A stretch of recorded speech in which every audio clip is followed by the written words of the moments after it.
गोपिका जना प्रमद संकुलाः कृष्णा पंकजे क्षणा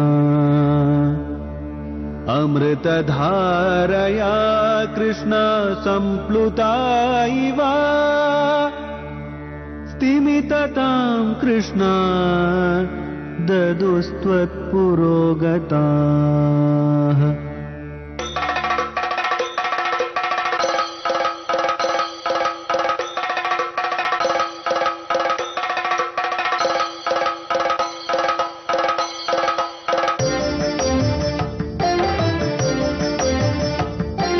குருவாயூரப்பனா கோகுலத்து மன்னனா குழந்தையாக கோலம் தரும் மாமாய வண்ணனாம் நாராயணீயமெனும் நல்விருந்தின் நாதனாம் நாமரசத்தேன் இனிமை கூட்டுகின்ற ஆயனாம் நாராயணா ஸ்ரீமன் நாராயணா ஹரிநாராயணா ஸ்ரீமன் நாராயணா நாராயணா ஸ்ரீமன் நாராயணா நாராயண பட்டதிரி உருகும் பரமனா நலம் தரும் நாராயணீயம் அருள் வழங்குமே தினம் நம்மை காக்குமே.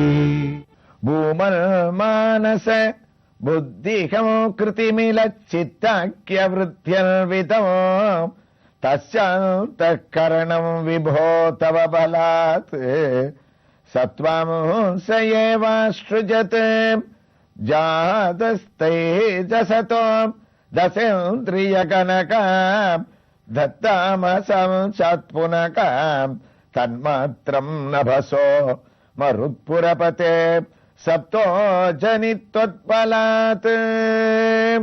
நலம் தரும் நாராயணியத்தினுடைய 5வது தசகத்தினுடைய 7வது ஸ்லோகத்தை கிட்டத்தட்ட பட்டத்திரி முடிக்கக்கூடிய நிலையில பகவானை பார்த்தார்னு நம்ம கடந்த பகுதியில கேட்டோம்.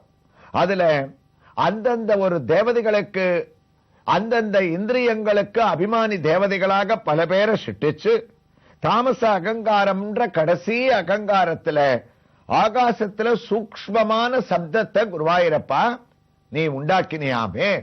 அதாவது அகில பிரம்மாண்டத்துக்கு முதல் படைப்பு என்னன்னா ஆகாசம் தான்.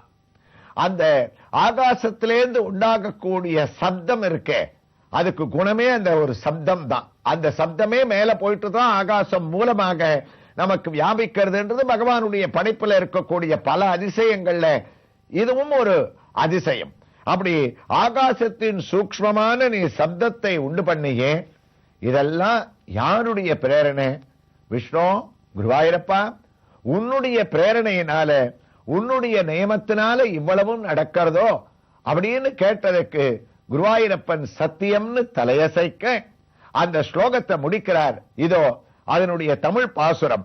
அகங்காரம் சாத்விக விகாரம் தானே சார்ந்த மனம் புத்தி அகங்காரமும் மற்றும் மிகப்பெரிய மனோ புத்தி அகங்காரங்கள் மேவி வரும் அந்த கரணங்கள் தம்மை உகழ்ந்திடுமோர் ராஜசமாமகங்காரத்தில் தைஜசமம் 10 வித இந்திரியங்கள் இகத்தினிலே தாமதமாய் அகங்காரத்தில் என்னறிய ஆகாய சத்தம் தோன்றும் என்னறிய கண்ணாம் ஆகாய சப்தம் தோன்றும் என்று சூக்ஷ்மமான ஆகாயத்தை படைத்து அந்த ஆகாயத்தில் இருக்கக்கூடிய ஒரு சப்தத்தை உண்டாக்கினேன்னு இந்த ஸ்லோகத்தை முடிச்சவர் 5வது தசகத்துல 8வது ஸ்லோகத்தை கம்பீரமாக தான்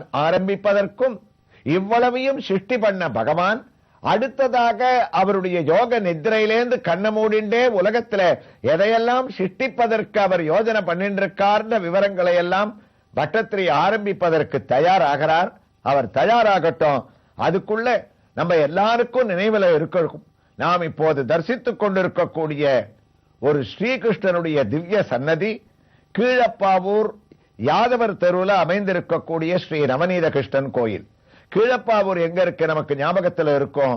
தமிழ்நாட்டில் தென்காசியிலிருந்து சுமார் 7 கிலோமீட்டர் தூரத்திலேயும் குற்றாலத்திலிருந்து சுமார் 8 கிலோமீட்டர் தூரத்திலேயும் அமைந்திருக்கக்கூடிய ஊர்தான் இந்த கீழப்பாவூர். அங்க இருக்கக்கூடிய யாதவர் தெருவிலே கோயில் கொண்டிருக்கக்கூடிய ஸ்ரீ நவநீத கிருஷ்ண சுவாமியினுடைய திவ்ய ஆலயத்தில் கண்ணனை தரிசிப்பதற்கு முன்னால் இந்த திருநெல்வேலி கோயில்களிலே ஒரு பெரிய அற்புதம். நமக்கு இங்க இருக்கக்கூடிய கிருஷ்ணர்கள் எல்லோரும் நமக்கு தரிசனத்தை அளிப்பது 2 கையிலே வெண்ணையை ஏந்திக் கொண்டு நவநீத கிருஷ்ணனாகவோ வேணுகோபாலனாகவோ தான். அதிலே அதிசயமல்ல. இந்த தலங்களிலே கண்ணன் எழுந்தருளி இருக்கக்கூடிய இடங்கள் அனைத்திலேயும் அவனுடனேயே ஸ்ரீராமச்சந்திரமூர்த்தியும் சீதை லக்ஷ்மணர் சமேதமாக எழுந்தருளி இருப்பது இங்க இருக்கக்கூடிய கோயில்களுடைய ஒரு அழகான அமைப்பு. அந்த வகையிலே இந்த கோயில் பஜனை மடமாக இருந்து சிறிய ஒரு சன்னதியாக உருவெடுத்தால் கூட இங்கு ராமனுக்கும் கண்ணன் இடம் கொடுத்திருக்கின்றான். ஏனென்றால் இரண்டுமே பூர்ண புண்ணியாவதாரங்கள். ஸ்ரீராமனும் ஸ்ரீகிருஷ்ணனும் உலகத்திலே பல நாட்கள் நம்மோடு தங்கி தர்மத்தை உபதேசம் செய்ததால் இதோ நவநீத கண்ணனுடைய சன்னதியிலே ஸ்ரீராமச்சந்திரமூர்த்தியினுடைய தரிசனம்.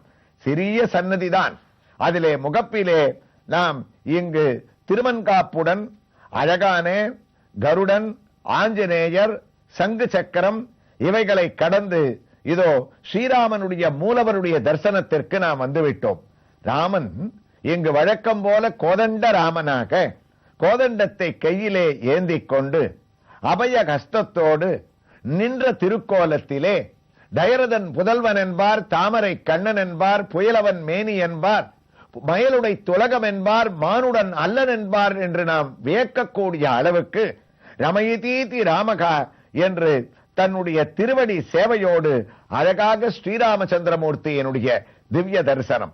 அவரோடு அழகாக சீதை பிராட்டியானவள் ஒரு நாளும் எம்பெருமானை பிரியாதவளாக மகாலட்சுமியினுடைய அம்சமாக கையிலே புஷ்பங்களை தாங்கிக் கொண்டு அடக்கமே உருவெடுத்த என் பெரும் தெய்வம் ஐயா இன்னமும் கேட்டு என்பான் என்ற அனுமனால் புகழப்பட்ட சீதையினுடைய திவ்ய தரிசனம்.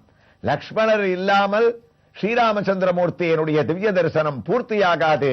இதோ லக்ஷ்மண சுவாமியும் நாம் தரிசித்தோமே, ஆனால் அவர்களுக்கு எதிரே மிகவும் பவ்யமாக ஆஞ்சநேய சுவாமியானவர் ராமதாசனாக ராம பக்தனாக அமர்ந்த திருக்கோலத்திலே இவர்களை தரிசித்துக் கொண்டிருக்கக்கூடிய கோலத்தோடு அனுமனையும் சேர்த்து நாம் நால்வரையும் பக்தியுடன் தரிசித்துக் கொண்டு அவருடைய அருளை பெற்றுக்கொண்டு கிருஷ்ணனை தரிசிப்பதற்காக சன்னதியை நோக்கி நாம் செல்ல ஆரம்பித்தோமே, ஆனால் அங்கு நமக்கு விஸ்வக்ஷேனர், பிரபன்னஜன கூடஸ்தரான நம்மாழ்வார், திருமங்கையாழ்வார், பாஷ்யக்காரரான ஸ்ரீ ராமானுஜர், மணவாள மாமுனிகள் என்று ஆழ்வார்கள், ஆச்சாரிய சிரேஷ்டர்கள் என்று கலந்த ஒரு வரிசையிலே சில ஆழ்வார்களையும் சில ஆச்சாரியர்களையும் நாம் தரிசித்துக் கொண்டே நவநீத கிருஷ்ணனுடைய சன்னதியை நோக்கி சென்று கொண்டே நாராயணியத்தினுடைய 5வது தசகத்திலே 8வது ஸ்லோகத்தை எவ்வாறு பட்டத்திரி ஆரம்பிக்கின்றார் என்ற நினைவுக்கு திரும்புகின்றோம்.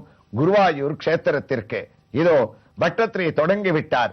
கிருஷ்ணா சப்தாத்யோம ததசர்ஜித விபோ ஸ்பர்சம் ததோ மாருதம் தஸ்மாத் ரூபமதோ மகோதசரசமோ தோயம் சகந்தம் மகிமம் ஏவம் மாதவ பூர்வ கலனாத் ஆத்யாத்ய தர்மன்விதோ பூதகிராமமிமம் त्वमेव பகவன் பிராகாசயஸ்தாமசாத். கிருஷ்ணா, உன்னுடைய பஞ்சபூதங்களுடைய அந்த அமைப்பு, நீ சிருஷ்டிக்க வேண்டிய கிரமங்கள் எல்லாத்தையும் நாங்க சிந்தனை பண்ணிட்டோம். அப்படி யோசிச்சு பார்த்தோம்னா உன்னுடைய யோக நித்திரையிலேருந்து நீ படைச்ச அழகு இருக்கே. முதல்ல இவ்வளவு இந்திரியங்களை படிச்சுட்டு கடைசியாக பிரம்மாண்டமான அண்ட பராண்டத்துல நீ ஆகாசத்தை உண்டாக்கிட்ட. அப்ப அந்த ஆகாசம் உண்டான உடனே கிருஷ்ணனான உன்னுடைய ஒரு பெரிய தீர்மானம் என்ன தெரியுமா ஆச்சு? உன்னால் படைக்கப்பட்ட பஞ்சபூதங்கள் இருக்க, அதாவது நமக்கு நினைவில் இருக்கும் நீர், நிலம், காற்று, ஆகாயம், நெருப்பு என்ற பஞ்சபூதங்கள்ல அதெல்லாம் அப்படியே நீ படைச்சுட்ட. ஆனா அதுங்களுக்கு ஒரு குணத்தை கொடுக்கல. நீருக்கு என்ன குணம் இருக்கணும், நிலத்துக்கு என்ன குணம் இருக்கணும், காத்துக்கு என்ன குணம் இருக்கணும்னு நீ வரையறுக்கல. வரையறுக்காம விட்டுட்டோம்னா இது ஒரு பெரிய விபரீதமா போயிடும்னு உன்னுடைய படைப்புல தோணித்து. அதனால நீ என்ன பண்ண, வரையறக்கணும்னு ஆரம்பிச்சு சப்தாத்யோம தத சசஞ்சித விபோ ஸ்பர்சம் ததோ மாருதம் தஸ்மாத் ரூபமதோ மகோ தசரசம் தோயம் சகதமோ மகிமோகம்.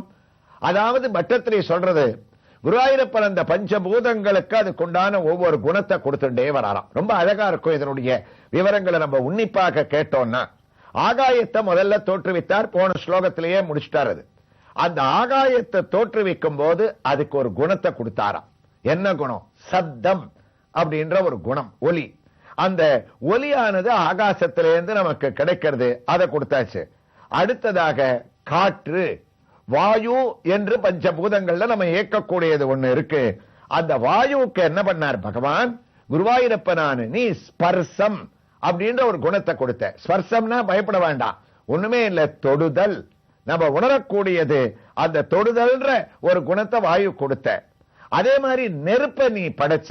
அப்ப அந்த நெருப்புக்கு ஒரு குணம் வேணுமே, அதுக்கு என்ன பண்ண? ரூபம் என்ற ஒரு குணத்தை கொடுத்த. வாயுவுக்கு காத்துக்கு உருவம் கிடையாது, ஆனா நெருப்புக்கு ஒரு உருவத்தை நீ கொடுத்துட்ட. அதே மாதிரி ஜலத்தை படைச்ச, அதுக்கு தண்ணீர் பேரு, அதுக்கு ரசம்ன்ற ஒரு குணத்தை கொடுத்த. கடைசியா பூமியை படைச்ச, பூமிக்கு அதற்கு உண்டான கந்தம், அதாவது மனம், அதனுடைய வாசனையை அறியக்கூடிய தன்மையை நீ படைச்ச. இதெல்லாம் அழகில்ல குருவாயூரப்பா? பட்டத்திரி சொல்றார், ஒவ்வொரு குணத்திலேருந்து நீ இறங்குற சமயத்துல ஒவ்வொரு பூதங்களுக்கும் அதுக்கு முன்னாடி என்னென்ன குணங்களை எல்லாம் நீ கொடுத்தையோ அந்த குணத்தை சேர்த்து சேர்த்து கொடுத்தாராம். அதாவது நம்ம இப்ப பிரிச்சு அதோட அர்த்தத்தை கேட்டோம்னா நமக்கு ரொம்ப சுலபமா நமக்கு விளங்கிடும். முதல்ல என்ன சொன்னோம்? ஆகாசத்தை படைச்ச, ஆகாசத்துல சப்தத்தை கொடுத்த, ஒளிய கொடுத்த. அடுத்தது காத்த நீ படைச்சோனோ, காத்த படைச்ச போது தொடுதல் ஸ்பர்சத்தை கொடுத்த. அப்ப வெறும் ஸ்பர்சத்தோட நீ நிக்கல, ஆகாசத்தினுடைய குணமான சப்தத்தையும் சேர்த்து காத்துக்கு கொடுத்த. அதனால காத்து அடிக்கும் போது வேகமா நமக்கு அதோட சத்தம் நேர உருவம் தெரியலையே தவிர காத்து அடிக்கிறது அந்த சத்தத்தை நம்ம காதால கேட்டு உணர முடியும். அடுத்ததாக நீ நெருப்ப படைச்ச. அப்ப நெருப்புக்கு ரூபம்ன்ற ஒண்ணு கொடுத்த. ரூபம்னு வரும்போது ஆகாயத்தினுடைய குணமான சப்தத்தையும் காத்தினுடைய குணமான தொடுதல் ஸ்பர்சத்தையும் அந்த நெருப்புக்கு கொடுத்துட்ட. ஏன்னா நெருப்பை நாங்க பார்க்கவும் முடியறது, நெருப்பு எரிகிற சத்தத்தை கேட்கவும் முடியறது, அதை தொட்டா எங்களுக்கு தாங்க முடியாம சுடுறது. ஆக 3 குணங்களையும் கொடுத்துட்ட. 4வது தண்ணீர், ஜலத்தை படைச்ச, ஜலத்துக்கு சுவை, அந்த ரசத்தை கொடுத்த. ரசத்தை மாத்திரம் கொடுக்கல, முதல்ல இருக்கிற 3 பூதங்களுடைய தன்மையை அதுல ஏத்தின. அதாவது அந்த தண்ணீருக்கு சப்தத்தையும் கொடுத்த. தண்ணி மழை பெய்யும் போது சத்தம் கேட்கறது, ஸ்பர்சம், அதை எங்களால தொட்டு தண்ணீரை உணர முடியறது. அதோட ரூபம், தண்ணீரை நாங்க நேர பார்க்க முடியறது. ஆக ஜலத்துக்கு ரசம், சப்தம், ஸ்பர்சம், ரூபம், 4 குணங்கள். பஞ்சபூதங்கள்ல கடைசியா குருவாயூரப்பா ஒன்னால் படைக்கப்பட்டது பூமி. அந்த பூமியை படைக்கச்சே அதுக்கு கந்தம், அந்த வாசனையை கொடுத்ததுனால தானே பிறந்த குழந்தைகள்லாம் பூமியிலேருந்து மண்ணை எடுத்து எடுத்து சாப்பிடுறது. அப்படின்னா என்ன காரணம்? கண்ணனே மண்ணை விழுங்கித்தானே யசோதைக்கு 14 உலகத்தையே காமிச்சார். அதுக்கு காரணம் அதுல இருக்கக்கூடிய வாசனை, கந்தம். அந்த கந்தம்னு வரும்போது மற்ற 4 பூதங்களுக்கு கொடுக்கப்பட்ட குணங்களை சேர்த்து பூமிக்கு மாத்திரம் ஒட்டுமொத்தமா நீ 5 குணங்களை படைச்சேன்னு பட்டத்திரி சொல்றாராம். அதாவது பூமிக்குண்டான குணமான கந்தம், அதே சமயத்துல சப்தம், ஸ்பர்சம், ரூபம், ரசம். அதாவது நாங்கள்லாம் பூமியை அதனுடைய வாசனையை அறிய முடியும், பூமியினுடைய ஒலியை கேட்க முடியும், அதை தொட்டு உணர முடியும், அதனுடைய உருவத்தை பார்க்க முடியும், அதனுடைய சுவையை அறிய முடியும்னு சப்த, ஸ்பர்ச, ரூப, ரச, கந்தம் என்ற ஒரு குணங்களை பஞ்சபூதங்களுக்கு ஒவ்வொரு பூதங்களாக இறங்கும் போது முன்னாடி இருக்கக்கூடிய பஞ்சபூதங்களுடைய குணத்தையும் சேர்த்து சேர்த்து சேர்த்து ஆத்யாத்ய தர்மம் நீ படைச்ச அழகு எங்களுக்கு பிரமிப்ப உண்டாக்குறதப்பான்னு இந்த ஸ்லோகத்தை தொடர்றார். எவ்வாறு தொடருகிறார் என்ற ஒரு அழகை தொடர்ந்து இந்த சன்னதியிலே எழுந்தருளி இருக்கக்கூடிய ஸ்ரீ நவநீத கிருஷ்ண சுவாமியினுடைய திவ்ய தரிசனத்தோடு நாராயணியத்தின் அடுத்த பகுதியிலே நாம் தொடர்ந்து கேட்கலாம். நாராயணா ஸ்ரீமன்